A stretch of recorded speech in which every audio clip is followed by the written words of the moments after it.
Good afternoon everyone, this is Suraj Jha और Sandhan initiative में आप सभी का बहुत बहुत स्वागत है। करंट अफेयर में ये हमारा भी इकोनॉमिक अफेयर्स मैं आपको रिवीजन करवाऊंगा। मैंने पहले आपका नेशनल अफेयर करवा दिया है और एक आपका मैंने इंटरनेशनल भी करवा दिया था, तो ये दोनों करवा दिया और अब मैं आपका इकोनॉमिक अफेयर्स कराऊंगा। और इकोनॉमिक अफेयर्स में सिर्फ यही एक लेक्चर होगा और इसी में मैंने सारा कंप्लीट करवाऊँगा, ठीक है। आपके लिए पहले से मैंने मेहनत करके रख लिया है, अब मैं बस आपको डिक्टेट करके समझा दूंगा, ठीक है। और उसके बाद पीरियड भी प्रोवाइड आपको कर दूंगा, ठीक है जी। तो ध्यान से सुनिए, ओके। चलिए, तो पहला न्यूज़ है, मैं हाइलाइटर चूज़ कर लेता हूँ एक बार।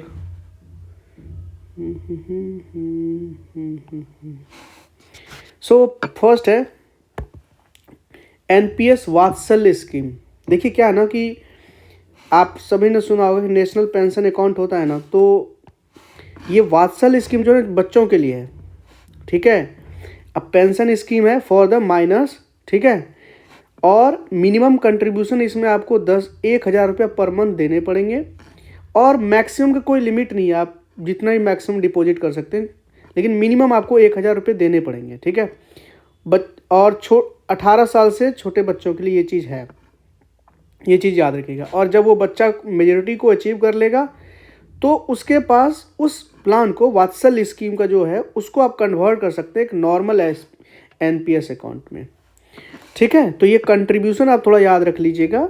और ये जो एनपीएस वात्सल्य स्कीम है ये माइनर्स के लिए, ये याद रखिएगा, पेंशन स्कीम है, ठीक है।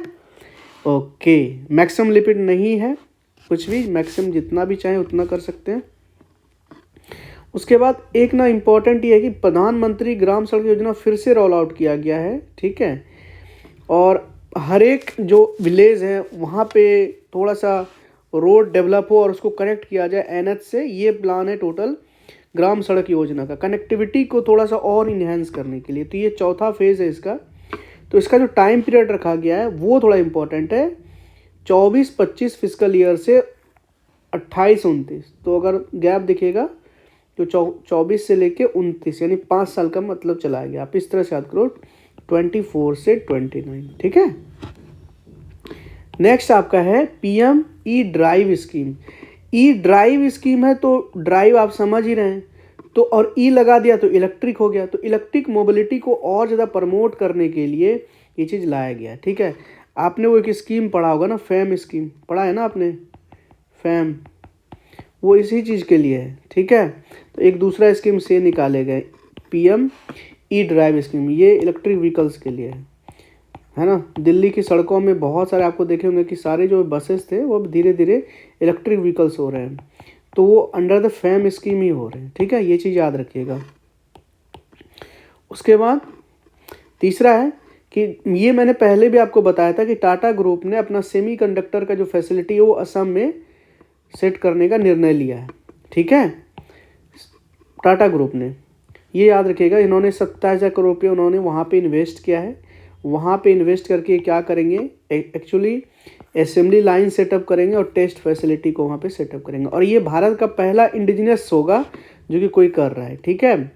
ये चीज़ याद रखिएगा, इसमें किसी और फॉरेन कंट्री का इन्वॉल्वमेंट नहीं है, टाटा ऑन देयर ओन अपना खुद का यहाँ पे सेटअप कर रहा है, ठीक है। ये चीज़ याद रखिएगा असम में। तो पूरा का पूरा नॉर्थ ईस्ट में एक इकोनॉमी क्रिएट होगी, समझ रहे हैं, कनेक्टिविटी और ज़्यादा इन्हेंस होगा, क्योंकि इतनी जो स्ट्रैटेजिक जो इंडस्ट्री है अगर वो नॉर्थ ईस्ट स्टेट में लग रहा है तो इससे इसका मतलब है कि इंफ्रास्ट्रक्चर तो बिल्ड होंगे, वो मेनलैंड इंडिया से कनेक्ट और ज़्यादा होंगे। तो ये बहुत अच्छी बात है कि जो की क्रिटिकल जो इंडस्ट्रीज़ हैं वो नॉर्थ ईस्ट में सेटअप हो रहे हैं, ठीक है। तो वहाँ के लोगों को जॉब मिलेगा और इंसर्जेंसी भी कहीं ना कहीं कम होगी। दूसरी बात, और वो एक जो फीलिंग होता है ना एलियनेशन का, वो कम होगा, ठीक है। उसके बाद PMKSY स्कीम, मतलब किसान मानधन योजना, बहुत इंपॉर्टेंट स्कीम है, 5 साल के लिए चलाएगा इसको। अच्छा, ये ना जो भी फार्मर है जिनका एज, अच्छा एंट्री ग्रुप जो है ना वो 18 से लेकर 40 साल तक का है। और एक्चुअली यहाँ पे आपको पेंशन मिलेंगे प्रधानमंत्री किसान मानधन योजना में। जो किसान है ना, अगर कोई किसान 18 से 40 वर्ष का उम्र है तो उसको ना पर मंथ 55 रुपये से लेकर के 200 रुपये तक कंट्रीब्यूट करने पड़ेंगे 60 साल तक। अब 55 रुपये से 200 रुपये का जो ये रेंज है ना, डिपेंड करता है कि आप कितने रुपये जमा करेंगे। कोई 100 भी कर सकता है, कोई 120 भी कर सकता है, डिपेंड्स ऑन कि किस एज पे वो ज्वाइन कर रहे हैं। ठीक है, 18 से 40 के बीच में। अगर आप अर्ली कर लिए, 18 वर्ष में कर लिए, तो आपको 55 रुपये मिनिमम देने पड़ेंगे। ठीक है, और अगर आपने मान के चलो मैक्स 40 वर्ष पे ज्वाइन किया तो आपको 200 रुपये पर मंथ देने पड़ेंगे। तो ये चीज़ें हैं। तो ये आप 55 रुपये से 200 रुपये पर मंथ कंट्रीब्यूशन है till the 60 years of age. और उसके बाद आपको पेंशन सरकार की तरफ से मिलेगी। ठीक है, और ये ओल्ड एज पेंशन स्कीम, और ये सब फार्मर्स के लिए नहीं है, जो फार्मर्स स्मॉल एंड मार्जिनल है ना उसके लिए है ना, all land holding small and marginal farmers के लिए। और इस योजना में बिहार लीड कर रहा है पहले नंबर पे, एंड देन झारखंड आ रहा है। ठीक है, तो किसान की समृद्धि के लिए ये चीज़ किया गया है। उसके बाद प्रवाह पोर्टल लॉन्च किया अभी, और ये प्रवाह पोर्टल ना आरबीआई ने लॉन्च किया है। ठीक है, एक तरह का सेंट्रलाइज्ड बेस्ड पोर्टल है जो कि अलग अलग कामों के लिए रेगुलेटरी अप्रूवल देगा या ऑथराइजेशन देगा, लाइसेंस देगा।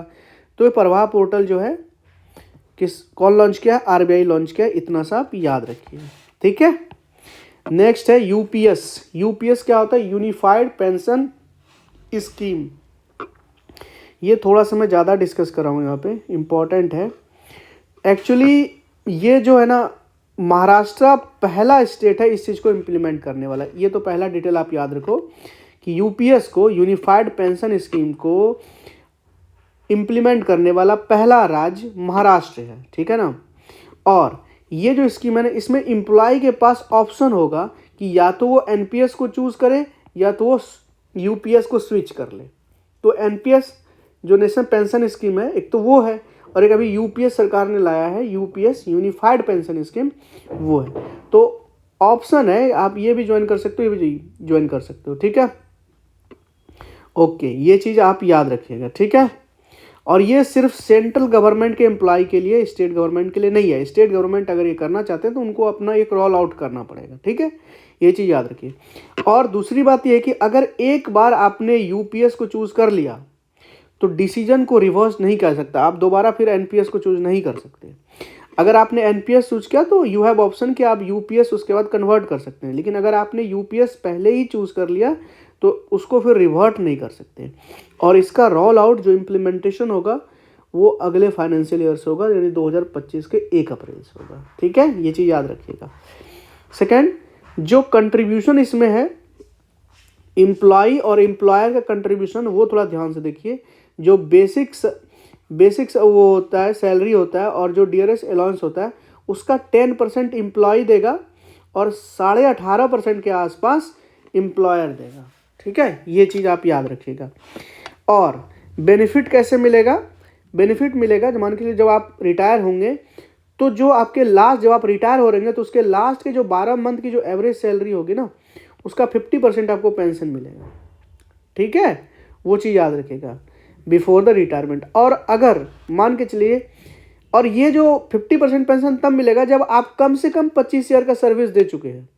लेकिन मान के चलिए किसी ने सुपर एनुएशन ले लिया, ठीक है, मान के चलिए किसी ने 10 साल ही मिनिमम काम किया, मान के चलो मिनिमम 10 साल अगर काम करोगे ना तो फिर आपको 10,000 रुपये पर मंथ तो मिल ही जाएगा। ठीक है, तो ये बात बहुत लोग क्या करते हैं ना, कुछ साल जॉब करके छोड़ देते हैं। तो अगर उसने 10 साल जॉब करी है एटलीस्ट, तो उनको पेंशन मिलेगी 10,000 पर मंथ। ठीक है, ये चीज़ याद रखिएगा। और अगर उनका 25 साल का मिनिमम सर्विसेज है तो 50% मिलेगा लास्ट ड्रॉन सैलरी का। ठीक है, ये चीज़ आप याद रखिए। ठीक है, नेक्स्ट है भारत टैक्स 2024। तो जो ये भारत टैक्स 2024 है ना, ये भारत मंडपम में हुआ और इसको पीएम साहब ने इनोग्रेट किया था। कुछ नहीं, एक प्लेटफॉर्म है भारत टैक्स 2024 इंटरनेशनल इंडस्ट्री को कनेक्ट करने के लिए। ठीक है, और ये चीज़ ना जो 4 यूएन का जो इन्वायरमेंटल प्रोग्राम का एक प्रोजेक्ट का एक पार्ट है भारत टैक्स। तो यूएन 4 इयर्स इन्वायरमेंटल प्रोग्राम का ये प्रोजेक्ट है, किस लिए कि ताकि जो इंडिया का जो टेक्सटाइल सेक्टर है ना उसको कहीं ना कहीं एक सर्कुलर इकोनॉमी में लाएं। ठीक है, उनको सर्कुलरिटी में लाएं। ठीक है, to accelerate the transition of Indian textile sector towards the circularity. Okay, उसके बाद है अटल सेतु, ये बहुत इंपॉर्टेंट है। अटल सेतु ये इंडिया का लार्जेस्ट ब्रिज है, और ऑल्सो चूंकि ये दोनों पे है, सी पे भी और लैंड पे भी है, तो also the largest C bridge in India. और ये 6 लेन का है। कहाँ बनाया गया? नवी मुंबई में, आप सबको पता होगा। और इसका लेंथ कितना? लगभग 22 किलोमीटर, यानी 21.8 किलोमीटर लॉन्ग है। और ये सी पे भी है और लैंड पे भी है, ठीक है, ये चीज याद रखिएगा। चलिए नेक्स्ट है पीएम सूर्योदय योजना। मेरे हिसाब से बहुत बड़ा स्कीम है और बहुत game changer, even rural areas के लिए तो बहुत अच्छा स्कीम है। जो एलिजिबल है उनको ये करना ही चाहिए। देखिए इस स्कीम से ना टोटल 1 करोड़ हाउस होल्ड को टारगेट किया जाएगा, चूज किया जाएगा, और उनको roof top solar facility available करवाया जाएगा। और जब वो अवेलेबल करवाया जाएगा तो उसके अंदर 300 यूनिट की जो बिजली होगी ना, 300 यूनिट तक फ्री इलेक्ट्रिसिटी दिया जाएगा पर मंथ। और जब वो पर मंथ 300 यूनिट का इलेक्ट्रिसिटी फ्री दिया जाएगा उन घरों को, 1 करोड़ घरों को, तो वो एनुअली कितना रुपया सेव कर पाएंगे? 18,000 रुपये। सोचिए कितना बचत होगा उनका, ठीक है। इससे हमारा जो पंचामृत प्लेस है कहीं ना कहीं वो भी कम होगा, क्योंकि भाई अभी सबसे ज़्यादा इलेक्ट्रिसिटी हम पैदा किससे कर रहे हैं? जनरेट किससे कर रहे हैं? कोल से कर रहे हैं ना, थर्मल पावर प्लांट से हो रहा है ना। तो अगर हम ये चीज़ करें, और रूरल एरियाज में तो इलेक्ट्रिसिटी का डिमांड घटेगा ना थ्रू थर्मल पावर प्लांट, तो ये सोलर रूफ जो टॉप है ये बहुत इंपॉर्टेंट भूमिका रोल प्ले कर सकती है, ठीक है। उसके बाद दूसरा स्कीम हमारा है पालना स्कीम, है ना। पालना स्कीम एक अम्ब्रेला स्कीम है अंडर द मिशन कॉल्ड शक्ति। किस लिए? For the safety, security and employment of the women. Basically क्या है ना कि आपको पता होगा कि आईएमएफ के रिपोर्ट के हिसाब से अगर महिलाओं का इन्वॉल्वमेंट पुरुष के इन्वॉल्वमेंट, जो लेबर फोर्स पार्टिसिपेशन रेशियो है उनके बराबर हो जाए ना, तो कहीं ना कहीं हमारी जो इकोनॉमी है वो 25% से इंक्रीज कर सकता है हमारी जीडीपी। तो अभी की दिक्कत क्या है ना कि जो अभी केयर इकोनॉमी जो आप देख रहे हैं ना, कि अभी महिलाएं ज़्यादा पार्टिसिपेट नहीं कर पाती क्योंकि उनको बच्चों को देखना होता है। तो लेकिन अगर यूएस वाला या जितने भी डेवलप्ड कंट्री है वहाँ पे केयर इकोनॉमी इंस्टीट्यूशनलाइज्ड है, पूरी तरह से बनी है, बच्चों के देखने के लिए हैं। तो अगर वो केयर फैसिलिटी दिया जाए तो महिलाओं जो है वो कहीं ना कहीं उनका वर्क फोर्स में पार्टिसिपेशन बढ़ेगा। तो ये केयर फैसिलिटी को लेकर के है, ठीक है, जो भी वर्किंग वुमेन हैं। और नेक्स्ट नेशनल टर्मरिक बोर्ड है। So the national turmeric board India का, आपको पता होगा ये पहले है कहाँ, ये जान लो। अच्छा, ये जानने से पहले आप ये जानो कि टर्मरिक का ना इंडिया लार्जेस्ट प्रोड्यूसर है। टर्मरिक का इंडिया क्या है? लार्जेस्ट प्रोड्यूसर, और महाराष्ट्र उसमें से सबसे ज़्यादा प्रोड्यूस कर रहा है टर्मरिक को, ठीक है। मेडिसिनल भी है और इसका हम लोग सब्जी में भी यूज़ करते हैं, ठीक है। Okay okay okay. उसके बाद इंडिया लार्जेस्ट प्रोड्यूसर है, कंज्यूमर भी लार्जेस्ट है और एक्सपोर्टर भी लार्जेस्ट है इन the world national turmeric board, ठीक है। अभी बनाया गया है इसको, तो उससे रिलेटेड ये चीज़ आपको जानना चाहिए। अच्छा, यशोभूमि के बारे में जाने होंगे आप। यशोभूमि द्वारका में है, द्वारका यानी दिल्ली, ठीक है। ये इंडिया का एक international convention and expo centre बनाया गया है।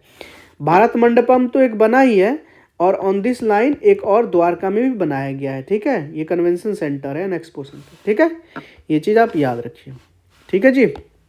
ओके, नेक्स्ट हम पढ़ेंगे PLFS एनुअल रिपोर्ट, ठीक है। ओके, तो ये 2023-24 के हिसाब से डाटा हम देखेंगे कि भाई कितना लेबर फोर्स पार्टिसिपेशन रेशियो है हमारा।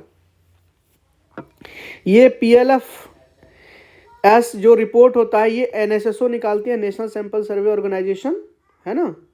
और ये NSSO मॉस्पी के अंदर आता है। मॉस्पी मतलब ministry of static and programme implementation, ठीक है, मॉस्पी के अंदर आता है, ये चीज़ याद रखिएगा, NSSO। और इस रिपोर्ट के हिसाब से अभी जो भारत में अनएम्प्लॉयमेंट रेट है वो 3.2% है, और ये दोनों का इंक्लूडेड है, मतलब मेल फीमेल दोनों का है, ठीक है, याद रखिएगा इसका। फीमेल का पार्टिसिपेशन ना इस रिपोर्ट के हिसाब से बढ़ गया है, और फीमेल का पार्टिसिपेशन 37% से बढ़ करके 41.7% हो गया है, ठीक है। तो PLFS जो रिपोर्ट है वो एनएसएसओ निकालती है। एनएसएसओ मॉस्पी के अंदर आता है। अनएम्प्लॉयमेंट रेट भी 3.2% के आसपास है और महिलाओं का पार्टिसिपेशन लेबर फोर्स में बढ़ा है। ठीक है, नेक्स्ट एमएसपी को देख लीजिए, थोड़ा सा बहुत इंपॉर्टेंट है।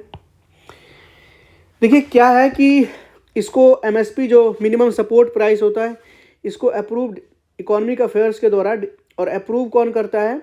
डिपार्टमेंट ऑफ इकोनॉमिक अफेयर्स है ना, तो रोल आउट वहाँ से होता है। ठीक है, और अप्रूवल इनको CCEA से मिलता है, मतलब cabinet committee on economic affairs से।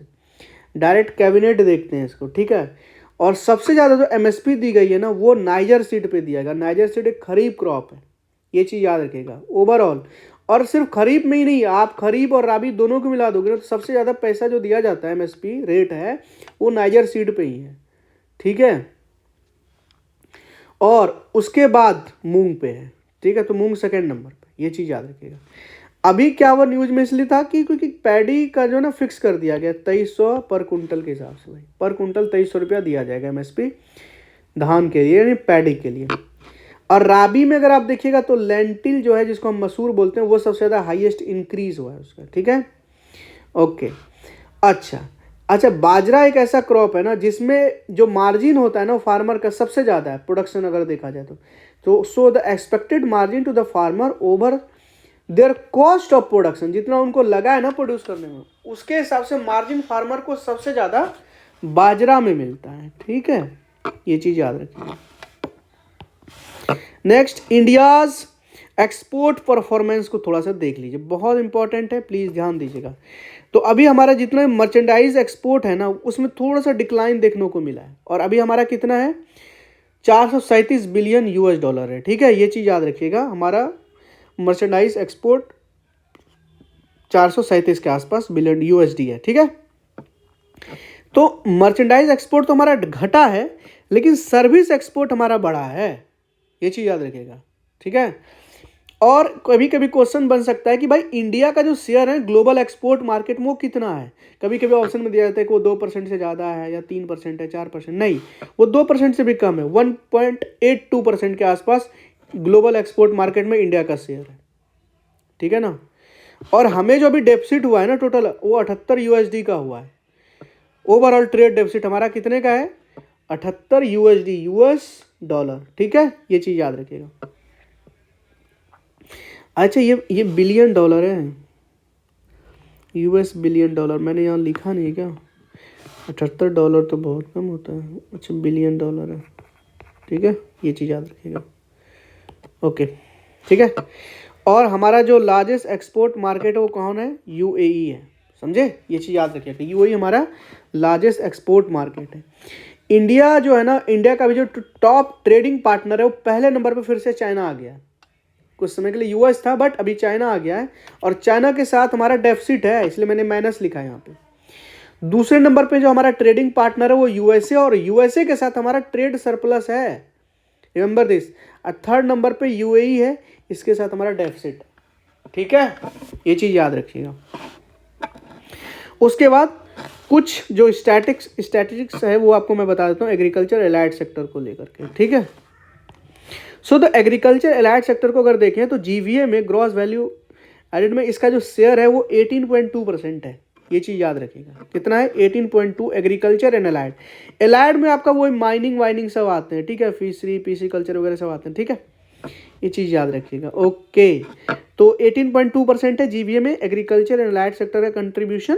ठीक है, और यूपी ने अभी थोड़ा सा डाटा याद रखो, उत्तर प्रदेश ने सबसे ज़्यादा रिकॉर्ड किया है। ठीक है, आउटपुट ऑफ द सीरियल्स, अनाज का।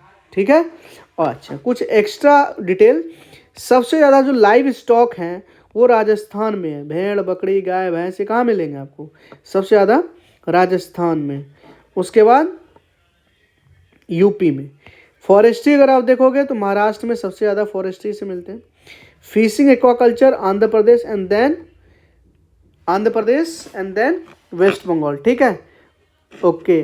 अच्छा, ये अभी आपको ना डाउट होगा कि फॉरेस्ट्री में ना महाराष्ट्र तो है भाई, महाराष्ट्र में बहुत जंगल है, लेकिन राजस्थान है दूसरे नंबर पे, याद रखिएगा, लैंड बहुत बड़ा है ना। फ्रूट्स वेजिटेबल में सबसे ज़्यादा कौन प्रोड्यूस कर रहा है? वेस्ट बंगाल कर रहा है। पल्स में सबसे ज़्यादा प्रोडक्शन कहाँ हो रहा है? मध्य प्रदेश में। शुगर कैन का यूपी में। ये चीज़ याद रखिएगा, पल्स का मध्य प्रदेश है, शुगर कैन का उत्तर प्रदेश है, सीरियल्स में भी उत्तर प्रदेश है, फ्रूट्स वेजिटेबल में आपका वेस्ट बंगाल है, मछली वछली एक्वाकल्चर में आपका आंध्र प्रदेश है। ओके, फॉरेस्ट्री में महाराष्ट्र है और लाइव स्टॉक में कौन है? राजस्थान है। ठीक है, नेक्स्ट हम पढ़ेंगे जो हमारा एनुअल जीडीपी है ना 2023 है, उसका एक प्रोविजनल एस्टिमेट अभी रिलीज हुआ हाल फिलहाल में, तो वो थोड़ा सा देखेंगे। और इस रिपोर्ट के हिसाब से जो हमारा रियल जीडीपी है ना, वो एस्टिमेट किया कि वो कितना परसेंट से बढ़ेगा? 8.2% फिजिकल ईयर 23-24 में। ठीक है, और एक्चुअल में 22-23 में कितना था? ये 7%। और 23-24 में कितना एस्टिमेट किया गया था? 8.2% किया गया। ठीक है, ये चीज़ याद रखिएगा। अच्छा, ये तो रियल जीडीपी था, इन्फ्लेशन इंडेक्स था। अभी नॉमिनल जीडीपी जहाँ पे इन्फ्लेशन जो है एडजस्ट नहीं होता है, इन्फ्लेशन इंक्लूडेड होता है, इनके हिसाब से जो 23-24 में जो हमारा जीडीपी ग्रोथ रेट रहा है 9.6% रहा, और 22-23 में हमारा बहुत ज़्यादा था 14.2%। ठीक है, ये चीज़ याद रखिएगा।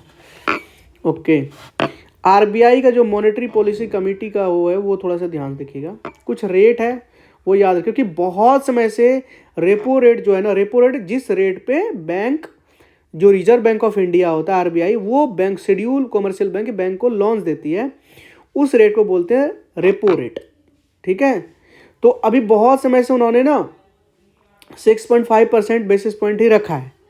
ठीक है, और एमएसएफ रेट थोड़ा सा ज़्यादा होता है, margin standing overnight facility loan होता है, तो इससे 0.25 बेसिस पॉइंट जो होता है एक्स्ट्रा होता है। तो वो अगर रेपो रेट जो अगर वो 6.5 है तो एमएसएफ 6.75 होगा। बैंक रेट जो होता है वो लॉन्ग, देखिए रेपो रेट हो गया, ये रिवर्स रेपो रेट होता है ना, ये शॉर्ट टर्म होता है। ठीक है, ओपन मार्केट ऑपरेशन का पार्ट होता है, ये शॉर्ट टर्म होता है। और बैंक रेट जो होता है ना वो लॉन्ग टर्म होता है। ठीक है, ये चीज़ याद रखिएगा। उसके बाद एसएलआर आपको 18%। ठीक है, उसके बाद सीआरआर आपको कितना? 4.5%। देखिए एसएलआर जो बैंक को अपने पास रखना पड़ता है कुछ रिजर्व अमाउंट, और सीआरआर जो आरबीआई के पास रखना पड़ता है। तो जो आरबीआई के पास 4.5% के आसपास है, और स्टैंडर्ड डिपॉजिटरी फैसिलिटी रेट जो हमारा 6.25% के आसपास है। तो इतना याद नहीं रखोगे तो एक्चुअली ना ये याद रखना, एक तो रेपो रेट याद रख लेना। ठीक है, और marginal standing facility rate just 0.25 बढ़ा देना, और एक ये याद रखना बस। ठीक है, अब एनिमल हस्बेंड्री का थोड़ा सा स्टैटिक्स देख लीजिए। सॉरी मैं ना पेन गलत चूज कर ली, अरे कहाँ गया? हाँ, एक सेकंड रुकिएगा। ठीक है, एनिमल हस्बेंड्री का थोड़ा सा स्टैटिक्स देख लीजिए। अभी मिल्क का हमारा रिकॉर्ड प्रोडक्शन हुआ है, वो थोड़ा सा ध्यान देखिएगा। और ये FAO जो फूड एंड एग्रीकल्चर ऑर्गेनाइजेशन है ना, उनके साथ इंडिया लार्जेस्ट प्रोड्यूसर है मिल्क का, और सबसे ज़्यादा मिल्क कहाँ पे? यूपी में होता है। देखिए कैटल जो है, कैटल जिसको आप लाइव स्टॉक बोलते हैं, वो सबसे ज़्यादा राजस्थान में, लेकिन आउटपुट उतना नहीं है ना, इसलिए यूपी सबसे ज़्यादा प्रोड्यूसर है मिल्क का, रिमेंबर दिस। ठीक है, तो और बकरी तो भी बहुत ज़्यादा होते हैं ना, तो बकरी का दूध तो थोड़े ना इंक्लूड किया जाता है। ठीक है, ये चीज़ याद रखिएगा। तो यूपी लार्जेस्ट प्रोड्यूसर है, और अभी मिल्क हमारा 230 मिलियन टन्स इंडिया में प्रोडक्शन हुआ है। ठीक है, 230 मिलियन टन्स। एग नंबर पे इंडिया का पोजीशन 3rd है, मीट में 8 है, वुल में राजस्थान सबसे ज़्यादा प्रोड्यूस कर रहा है, ये प्लीज़ याद रख लीजिएगा। एंड देन जम्मू कश्मीर है। हाँ, 40-42% के आसपास तो राजस्थान ही कवर करते हैं, 20-22% के आसपास जम्मू कश्मीर, और छोटे मोटे फिर बाकी हिमालयन स्टेट्स वगैरह सब। ठीक है, अच्छा आंध्र प्रदेश में सबसे ज़्यादा एग प्रोड्यूस होता है, remember this. Meet Uttar Pradesh में सबसे ज़्यादा। ठीक है, ये चीज़ याद रखिएगा। उसके बाद नेक्स्ट न्यूज हमारा टोटल फूड ग्रेन का प्रोडक्शन थोड़ा देखना है। ठीक है, so the total food grain अभी रिकॉर्ड प्रोडक्शन हुआ है, जिसमें राइस सबसे ज़्यादा, उसके बाद वेट है। तो कितना हुआ है? 3322 LMT। ठीक है, ये चीज़ आप याद रखिएगा, 3322 LMT। ठीक है, इतना मिलियंस टन्स हुआ था, मतलब इतना लाख मिलियन टन्स। ओके, और वेट के मामले में शुगर केन पहले नंबर पे, क्योंकि शुगर केन का वेट होता है ना, दैट्स वाई। ओके, तो ये इकोनॉमिक थोड़ा सा था। अब कुछ रिपोर्ट और इंडिसेस देख लीजिए, ठीक है, कुछ रिपोर्ट है और कुछ इंडिसेस हैं, उसको देख लीजिएगा। सो द फर्स्ट है, आरबीआई ने एक रिपोर्ट निकाल दें, RBI report on currency and finance. क्या है इसके अंदर न्यूज़? इसके बाद जो आरबीआई ने जो इंडिया में जो टेलीकॉम सब्सक्राइबर हैं उसको देखिए, पहले नंबर पे नहीं है, दूसरा नंबर पे है टेलीकॉम सब्सक्राइबर में इंडिया, ठीक है। और स्टार्टअप इकोसिस्टम को देखें तो इंडिया थर्ड पोजीशन पे आता है। Remember this you have to remember, ठीक है, स्टार्टअप इकोसिस्टम में थर्ड नंबर पे है। उसके बाद इंडिया रेमिटेंस पाने वाला सबसे लार्जेस्ट है, ठीक है, इंडिया को सबसे ज़्यादा रेमिटेंसेस मिलते हैं, जो बाहर के देशों से पैसे भेजते हैं। यहाँ से बहुत लोग जो माइग्रेंट काम करने के लिए बाहर देशों में जाते हैं, तो वहाँ से जो पैसे भेजते हैं इन द करेंसी, उन फॉरेन करेंसी में, तो उसको हम लोग रेमिटेंसेस बोलते हैं। तो चूँकि हमारा डायस्पोरा सबसे ज़्यादा है, तो इसलिए हमारा रेमिटेंसेस सबसे ज़्यादा है, ठीक है। अब दूसरे नंबर पर जो रेमिटेंसेस, चाइना नहीं है, मैक्सिको है, remember this, okay, then China, okay. और थीम रखा गया इंडियाज़ डिजिटल रिवॉल्यूशन, ठीक है, ये चीज़ हो गया। एफडीआई का थोड़ा सा इन्वेस्टमेंट देख लीजिए, फॉरेन डायरेक्ट इन्वेस्टमेंट। हमारा सिंगापुर सबसे ज़्यादा इन्वेस्ट कर रहा है इंडिया में, ठीक है। तो एफडीआई सबसे ज़्यादा हमें कहाँ से मिल रही है बताइए? सिंगापुर से। और सिंगापुर के बाद देन मॉरिशियस, और मॉरिशियस के बाद then US, remember this.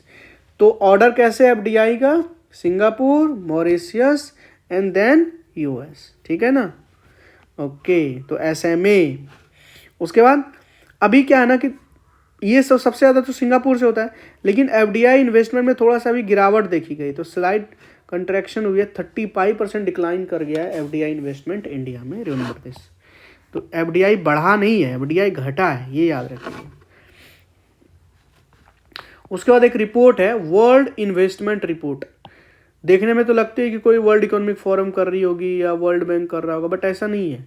World investment report आपका UNCAT कर, CTAD मतलब यूनाइटेड नेशन, ठीक है, ट्रेड एंड डेवलपमेंट काउंसिल करता है, ठीक है, ट्रेड एंड डेवलपमेंट काउंसिल करता है, ठीक है। रैंक हमारा यहाँ पे गिरा है और अभी रैंक 15। याद करने की जरूरत नहीं है, आपको बस इतना याद रखना है कि ये रिपोर्ट कौन रिलीज करता है। अब इसमें इंडिया का कितना पोजीशन है ये तो नहीं पूछेगा, इतना भी इम्पोर्टेंट ये रिपोर्ट नहीं है, बट हाँ आपको ये पता होनी चाहिए कि वर्ल्ड इन्वेस्टमेंट रिपोर्ट कौन सी इंस्टीट्यूशन या बॉडी रिलीज करती है। तो वो यूनाइटेड नेशन की बॉडी है, ट्रेड एंड डेवलपमेंट काउंसिल, वो रिलीज करती है, UNCTAD, ठीक है। उसके बाद हारून ग्लोबल यूनिकॉर्न इंडेक्स देखिए, तो हारून ग्लोबल यूनिकॉर्न इंडेक्स के हिसाब से देखिए क्या है, बहुत सारी कंपनी जो, अब देखिए लिस्ट किया जाता है, ठीक है, यूनिकॉर्न समझते हैं ना, जिन भी कंपनी का जो वैल्यूएशन वो $1 बिलियन के आसपास चली जाती हैं, तो उनको हम लोग बोलते हैं कि वो यूनिकॉर्न है।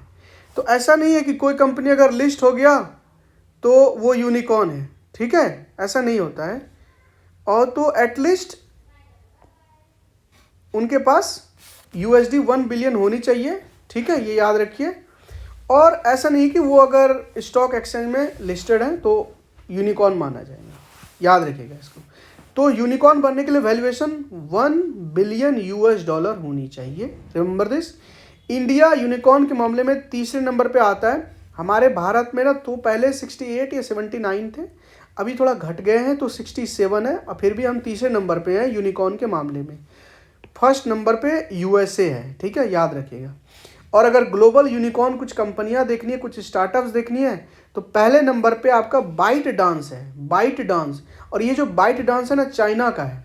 उसके बाद सेकंड नंबर पे SpaceX जो इलॉन मस्क है वो USA, ठीक है, ये याद रखिएगा। Second, state of world population 2024, अगली रिपोर्ट है। इस रिपोर्ट से क्या न्यूज़ है कि सबसे पहले हमें जानने कि ये जो पॉपुलेशन वाली रिपोर्ट होती है कि किस देश में कितना पॉपुलेशन है ना, state of world population report, ये कौन रिलीज करता है? ये यूनाइटेड नेशन की एक बॉडी है, UNFPA, United nation population fund, ये बॉडी निकालती है। और अभी टारगेट ये तो मतलब कहा तो ये गया था कि 2027 तक जो है भारत कहीं ना कहीं रिप्लेस करेगा, ओवरटेक करेगा चाइना को। बट भाई साहब इंडिया ने पहले ही ओवरटेक कर लिया, ठीक है। तो इंडिया अभी सबसे ज़्यादा लोग, सबसे ज़्यादा पॉपुलेशन इंडिया में है। कितना है? 1.44 बिलियन, और चाइना में 1.43 के आसपास बिलियन है, ठीक है, ये याद रखिएगा।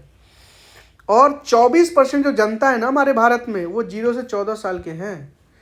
तो 24% जनता, अगर मान के चलो, ये देखो डिपेंडेंट पॉपुलेशन है ये 0 से 14 वर्ष तक, तो ये बहुत खुशी वाली बात तो भी नहीं है। अब 60-65 साल के ऊपर वाले लोग और 14-15-18 साल के नीचे वाले लोग ये डिपेंडेंट हैं, तो इनकी संख्या थोड़ी कम होनी चाहिए, ठीक है। और टोटल फर्टालिटी रेट अच्छी है, 2 है पर वुमेन, जो है वो 2 बच्चे हैं उनके। फर्टालिटी रेट एवरेज, ये याद रखिएगा। लाइफ एक्सपेक्टेंसी जो बर्थ पे है ना, वो मैन में 71 ईयर्स है, ठीक है, एवरेज इतना साल वो जिंदा रहते हैं। वुमेन का थोड़ा ज़्यादा है, 74 ईयर्स है, ठीक है, ये चीज़ याद रखिएगा। और एक जो बीजिंग डिक्लेरेशन है ना, वो इसी पॉपुलेशन से रिलेटेड है, ठीक है, ओके, ठीक है, ये चीज़ हो गया। नेक्स्ट, मंथली पर कैपिटा अगर एक्सपेंडिचर देखें आप हाउस होल्ड के मामले में, कि जो घर में खर्चे होते हैं ना अलग अलग कामों के लिए, जो पर कैपिटा एक्सपेंडिचर हो रहा है पर घर में, वो सबसे ज़्यादा ना सिक्किम में हो रहा है। You have to remember this, Sikkim में सबसे ज़्यादा हाईएस्ट है per capita household income expenditure, ठीक है। उसके बाद छत्तीसगढ़ में सबसे कम है, ये याद रखिएगा, ठीक है। छत्तीसगढ़ में पर कैपिटा जो मंथली हाउस होल्ड एक्सपेंडिचर है वो सबसे कम है। और ये रिपोर्ट कौन निकालता है? MoSPI, ministry of statistics and programme implementation, ठीक है। उसके बाद अगला रिपोर्ट है लीड्स 2023। ये जो लीड्स है ना, ये इंपॉर्टेंट है। ये मोसी रिलीज करती है, मोसी मतलब ministry of commerce and industry, ठीक है, मोसी, ठीक है। और ये बेसिकली पहले वर्ल्ड बैंक ना एक रिपोर्ट रिलीज करती थी, लॉजिस्टिक परफॉर्मेंस इंडेक्स, अभी भी करती है लॉजिस्टिक परफॉर्मेंस इंडेक्स। तो इसी के तर्ज पे, इसी के लाइन पे ना ये मिनिस्ट्री एक लीड इंडेक्स निकाल रही है। इसमें बिहार को एक एस्पायरर की कैटेगरी में रखा गया है। तो ये एक छोटी सी न्यूज़ थी जो आपको याद रखना है। और यहाँ से एक न्यूज़ और याद हो जाएगा आपको कि जो लॉजिस्टिक परफॉर्मेंस इंडेक्स है वो वर्ल्ड बैंक रिलीज करती है, ठीक है। और ये हमारे ये जितने भी रिपोर्ट्स हैं ना, ये हमारे जो मैंने आपको नोट्स दिए उसमें अवेलेबल हैं, ठीक है, जो बहुत समय पहले आपको प्रोवाइड कर दिए हैं। उसके बाद नेक्स्ट है इंडेक्स ऑफ इकोनॉमिक फ्रीडम। तो ये इंडेक्स ऑफ इकोनॉमिक फोरम कौन रिलीज करता है? हेरिटेज फाउंडेशन, इंपॉर्टेंट है, इसको याद रखिए। Index of economic freedom release कौन करता है? कि यूएस का थिंक टैंक बॉडी है जिसका नाम है हेरिटेज फाउंडेशन, वो करता है। और इस मामले में, इकोनॉमिक फ्रीडम के मामले में सबसे ज़्यादा जो आगे है वो सिंगापुर है। इंडिया बहुत पीछे है इकोनॉमिक फ्रीडम के मामले में, 126, पैसे ही नहीं होते इतना यहाँ पे, ओके। उसके बाद फ्यूचर ग्लोबल 500 का जो रिपोर्ट है वो फॉर्च्यून वाला, वो देख लीजिए। फॉर्च्यून 500 जो रिपोर्ट है उसको देख लीजिए। कौन सी कंपनी है पहले नंबर पे? पहले नंबर पे वॉलमार्ट है, जो फ्लिपकार्ट पे चलते हैं उसी का पार्ट है, ठीक है, मतलब फ्लिपकार्ट इसके अंदर आते हैं, वॉलमार्ट के अंदर। तो वॉलमार्ट पहले नंबर पे है, और सिर्फ अभी से नहीं, 11 साल से लगातार फॉर्च्यून 500 ग्लोबल में आते हैं, फर्स्ट नंबर पे। उसके बाद अमेजन ने सेकंड पोजीशन सिक्योर किया है, ठीक है। और फॉर्च्यून 500 में इंडिया के 2 कंपनी है, एक तो रिलायंस इंडस्ट्री है जो 86 नंबर पे है, और एक LIC है जो 95 नंबर पे, यानी अंडर 100 इंडिया का 2 है, और 500 में भी 2 ही है, 2 ही कंपनी है, ये याद रखिएगा, ठीक है। उसके बाद डेल्टा रैंकिंग, जो एक तो देखिए कि एक aspirational district programme, aspirational district बनाया गया था नीति आयोग, अब ना थोड़ा ब्लॉक पे भी फोकस किया गया, एक थोड़ा डिसेंट्रलाइज्ड मैकेनिज्म है ये, ठीक है। तो ABP मतलब एस्पिरेशनल ब्लॉक प्रोग्राम, ठीक है। तो ये नीति आयोग निकालती है रिपोर्ट, और इनके हिसाब से इस डेल्टा रैंकिंग में सबसे अव्वल नंबर पे जो ब्लॉक आया उस ब्लॉक का नाम है त्रियानी ब्लॉक। और त्रियानी जो ब्लॉक है वो तेलंगाना का है, जो पहले नंबर पे सिक्योर किया है पोजीशन अपना, ठीक है, ये याद रखिएगा, त्रियानी ब्लॉक। नेक्स्ट है माइग्रेशन एंड डेवलपमेंट ब्रीफ 40। ये जो रिपोर्ट है ये वर्ल्ड बैंक निकालती है। माइग्रेशन, आप इतना याद रखो कि माइग्रेशन को लेकर रिपोर्ट कौन रिलीज करता है? वर्ल्ड बैंक करता है, ठीक है। और इसमें सबसे ज़्यादा माइग्रेशन जो होता है कहीं ना कहीं वो यूएस के लोग माइग्रेट, इंडिया के लोग माइग्रेट करते हैं, ठीक है। यूएस और इंडिया के लोग सबसे ज़्यादा यूएस में है, एंड देन मैक्सिको के लोग माइग्रेट करते हैं, ठीक है। उसके बाद चाइना, ठीक है, ओके, ये चीज़ याद रखिएगा। और चूंकि इंडिया के लोग सबसे ज़्यादा माइग्रेट करेंगे तो सबसे ज़्यादा रिसीव जो रेमिटेंसेस आएंगे इंडिया को ही आएंगे, फिर मैक्सिको, देन चाइना, ठीक है, याद रखिएगा इसको। उसके बाद अगला रिपोर्ट है वर्ल्ड इकोनॉमिक आउटलुक, बहुत इंपॉर्टेंट है। ये रिपोर्ट रिलीज कौन करता है, बस ये जान लो, world economic outlook IMF release करता है, इंटरनेशनल मॉनेटरी फंड, ठीक है, ठीक है ना, ओके। आगे चले, अब कुछ मिसलेनियस है वो पढ़ाता हूँ आपको। मिसलेनियस में पहला न्यूज़ है हमारे पास, डीजी यात्रा का फैसिलिटी, ये एयरपोर्ट के लिए होता है। तो डीजी यात्रा फैसिलिटी में टोटल भारत के 9 एयरपोर्ट्स अभी आते हैं, ठीक है ना, एक्स्ट्रा एडवांस फैसिलिटी दिए जाते हैं यहाँ पे, डीजी यात्रा फैसिलिटी 9 एयरपोर्ट्स हैं भारत के, ये याद रखिएगा, ठीक है। उसके बाद दूसरा है ओएनडीसी के बारे में सुने होंगे, एक अपने जैसे जोमेटो है, स्विगी है, ठीक है, वो चीज़ आप याद रखिएगा, ठीक है। ओएनडीसी को अगर आप देखिएगा तो ओएनडीसी एक ओपन नेटवर्क है फॉर द डिजिटल कॉमर्स, ठीक है। और ओएनडीसी को ही गोल्ड अवार्ड मिला है under the category called what, application of emerging technology for providing citizen centric services, ठीक है, okay. National conference on e governance हुआ था उसी के अंदर, ये चीज़ याद रखिएगा, ठीक है। ओएनडीसी का एप्लीकेशन नहीं है, ठीक है, याद रखिएगा इसको। नेक्स्ट है world poverty clock. The world poverty clock, इसको डेवलप किया है वर्ल्ड डाटा लैब ने, ठीक है, world poverty clock world data lab ने, ठीक है। और ये रियल टाइम पॉवर्टी फोरकास्ट करता है, ठीक है जी, ये चीज़ हो गया।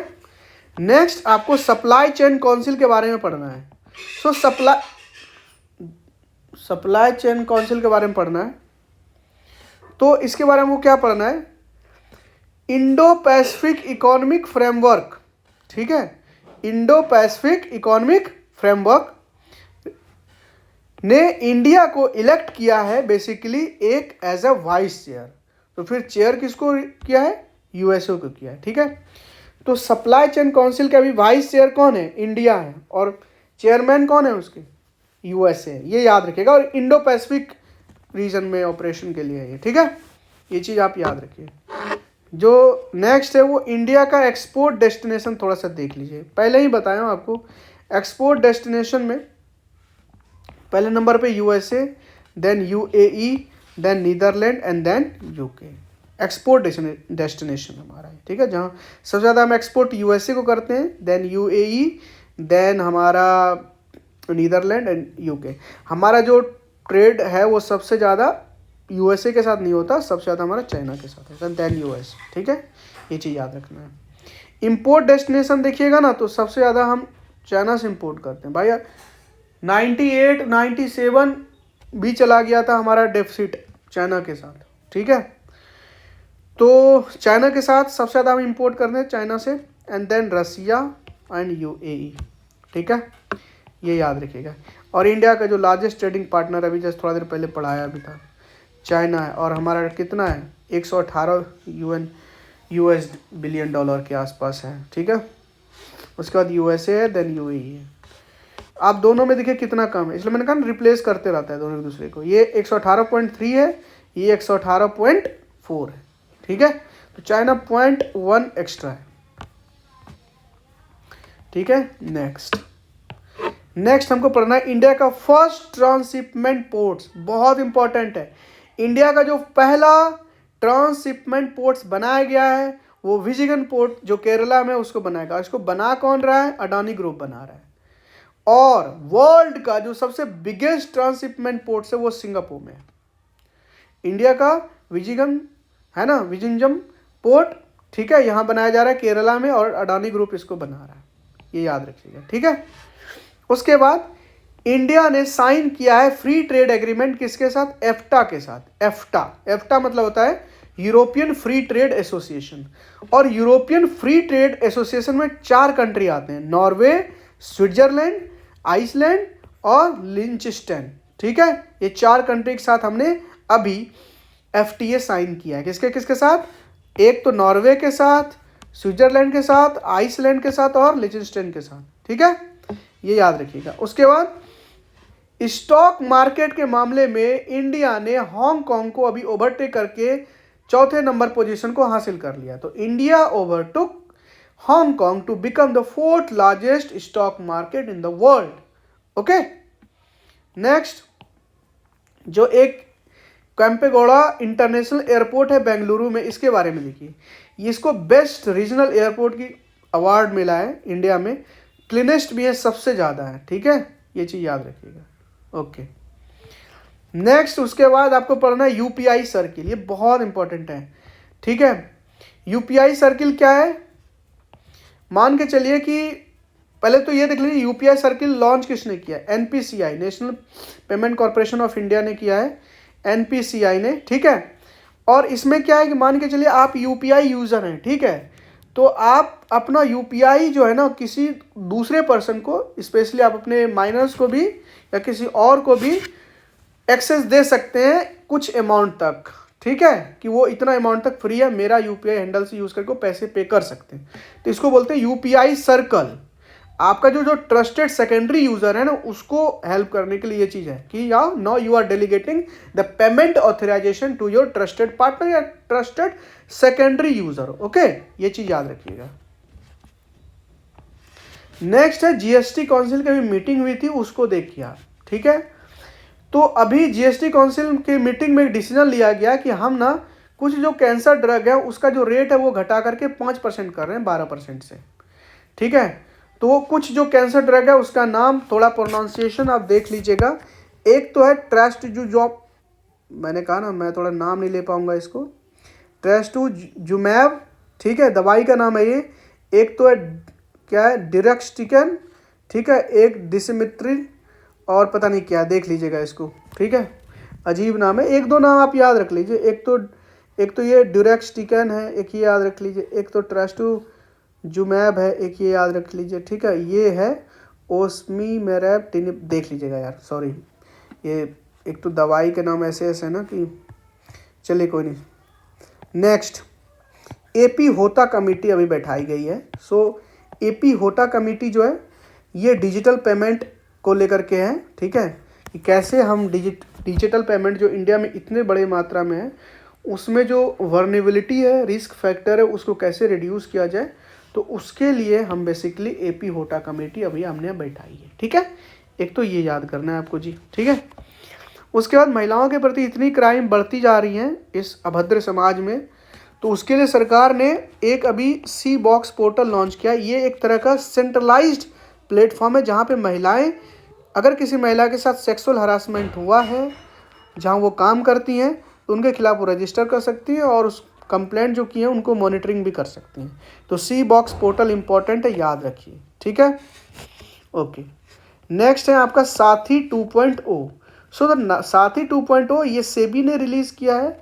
ये एक एप्लीकेशन है जिसमें लोग अपने जो भी इन्वेस्टर है ना, वो उसका जो अपना पर्सनल फाइनेंस है उसको अच्छे से वो मैनेज कर पाए वहाँ पे। ये साथी 2.0 सेबी ने लॉन्च किया, ये याद रखिए। नेक्स्ट, इंडिया का जो पहला नेशनल हाईवे है, इंडियाज़ फर्स्ट नेशनल हाईवे जो बनाया गया है, ठीक है ना, वो स्टील स्लैग रोड है एक्चुअली में। ठीक है, और ये स्टील स्लैग का यूज़ किया गया, स्टील स्लैग का यूज़ किया गया है।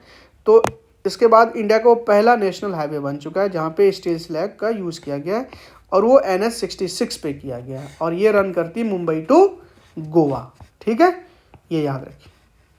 उसके बाद RBI ने अभी क्या हुआ है कि 100 टन जो है ना गोल्ड एक कंट्री से अपने डोमेस्टिक मार्केट में इन्फ्यूज़ किया है to enhance the security and the control. वो कौन है? तो वो है यूके से RBI ने 100 टन ऑफ गोल्ड को लाया और डोमेस्टिक मार्केट में इन्फ्यूज़ किया है to enhance the security and control. Okay, ये चीज़ याद रखनी है। नेक्स्ट है आपका जापान से रिलेटेड। सो जापान से रिलेटेड बात ये, जापान ने अभी ना एक अपनी बैंक नोट रिलीज़ किया है न्यू बैंक नोट, उसमें इन्होंने एक होलोग्राफिक टेक्नोलॉजी का यूज़ किया है। ठीक है, तो पूछा जा सकता है क्वेश्चन। ठीक है, बहुत सारे होलोग्राम यूज होते हैं ना बुक्स, बहुत सारे बुक्स जिसमें होलोग्राम यूज होता है।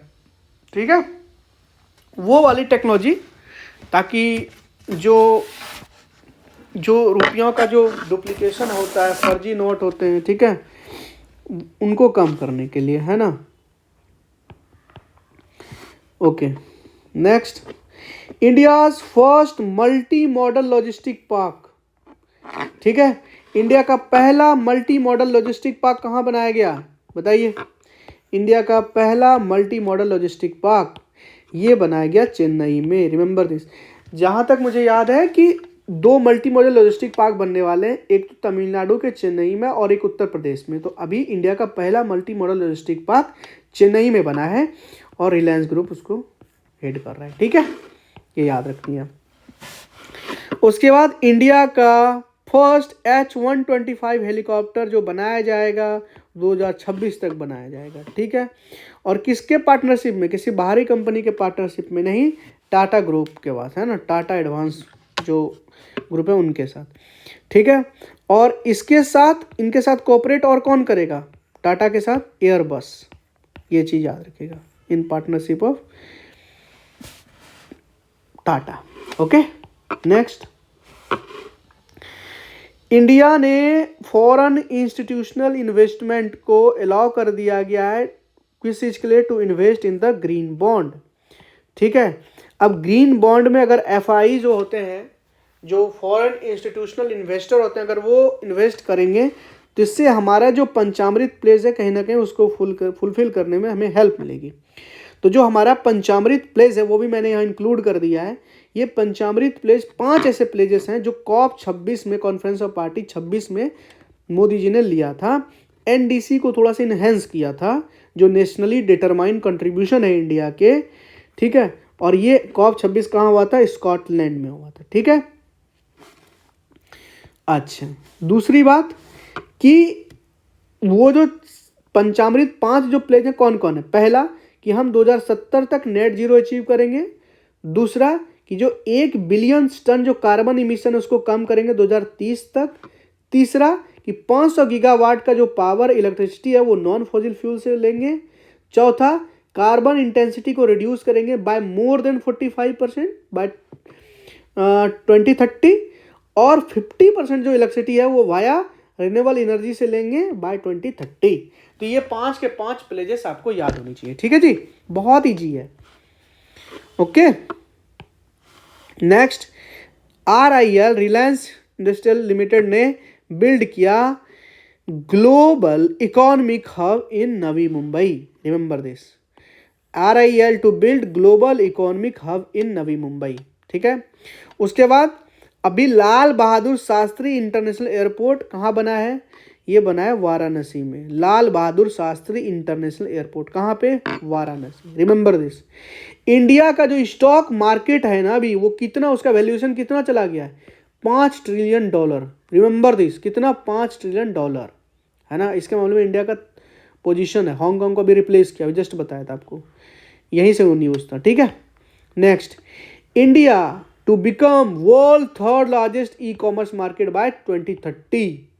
और अभी जो साइज हमारा कॉमर्शियल जो ई कॉमर्स का वो $70 बिलियन का। ठीक है, ये चीज़ याद रखिएगा। उसके बाद वर्ल्ड का फर्स्ट CNG मोटरसाइकिल किसने बनाया है, बजाज ने बनाया है।